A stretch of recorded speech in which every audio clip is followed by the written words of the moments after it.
আর শুরুতেই নজর রাখবো সন্দেশখালীর দিকে, কারণ আজ সকালে গেস্ট হাউসে পিডব্লিউডির গেস্ট হাউসে ডিজির সঙ্গে দেখা করতে যান এডিজি দক্ষিণবঙ্গ সুপ্রতিম সরকার।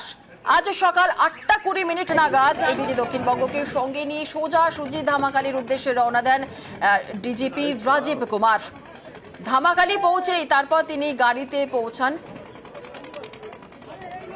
যে ছবি আপনারা দেখছেন, সন্দেশখালী থেকে আজ ডিজিপি রাজীব কুমার সরাসরি ধামাখালির উদ্দেশ্যে প্রথমে রওনা দেন।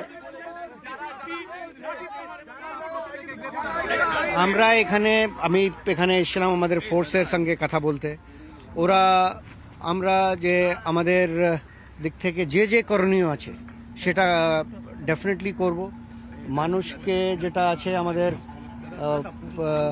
যদি যে সমস্যাগুলো আছে সব রকম সমস্যা ওটা আমরা শোনার চেষ্টা করছি আর ওটা সলভ করার চেষ্টা করব।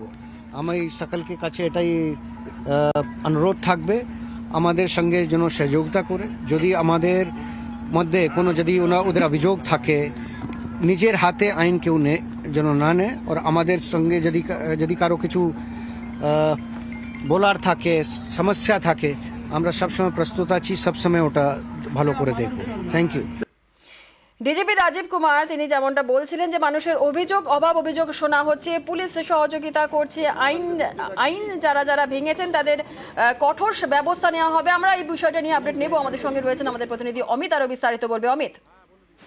একেবারে দেখো, কালকে দুপুর 2টো থেকে আজকে সকাল 8:30 পর্যন্ত এই যে সময়, এই সময়ের মধ্যে তিনি সন্দেশখালীর ঘটনা নিয়ে সন্দেশখালীতে বসিরহাট থানার এসপি, এডিজি সাউথ জোন, অন্যান্য যারা পুলিশ আধিকারিক যারা রয়েছেন তাদের সঙ্গে তিনি বৈঠক করেছেন। সন্দেশখালী সম্পর্কিত বিভিন্ন তথ্য তিনি নিয়েছেন। একই সঙ্গে বিভিন্ন জায়গা তিনি ঘুরেছেন। বিশেষ করে কালকে সন্ধ্যে 6:10 থেকে 8:20 পর্যন্ত দীর্ঘ 2 ঘন্টা 5 মিনিট সময় ধরে সন্দেশখালী 2 নম্বর ব্লকের বা সন্দেশখালী থানা এলাকার 4টি দ্বীপের বিভিন্ন জায়গা তিনি ঘুরেছেন, সাধারণ মানুষের সঙ্গে কথা বলেছেন।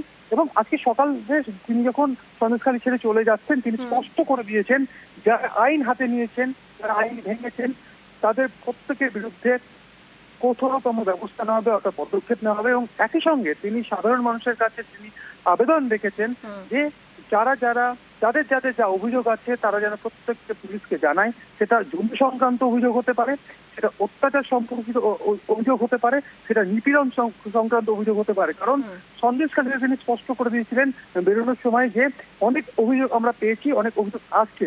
সেক্ষেত্রে ধামাখালীতে এসে সেই একই কথা পুনরাবৃত্তি করে তিনি বলেছেন যে জমি সংক্রান্ত অভিযোগ হতে পারে, অত্যাচার সংক্রান্ত অভিযোগ হতে পারে, সমস্ত কিছু পুলিশকে জানাতে বলেছেন। পুলিশ প্রশাসন সাধারণ মানুষের পাশে আছে এবং পুলিশ যারা আইন ভেঙেছে তাদের প্রত্যেকের বিরুদ্ধে ব্যবস্থা নেবে। সন্দেশখালী এবং ধামাখালীতে দুটি জায়গাতেই তিনি বক্তব্য রেখে গিয়েছেন সন্দেশখালীবাসীর জন্য যে আইন যারা ভেঙেছে তাদের প্রত্যেকের বিরুদ্ধে ব্যবস্থা হবে। ঠিক, একেবারে অনেক ধন্যবাদ অমিত। আর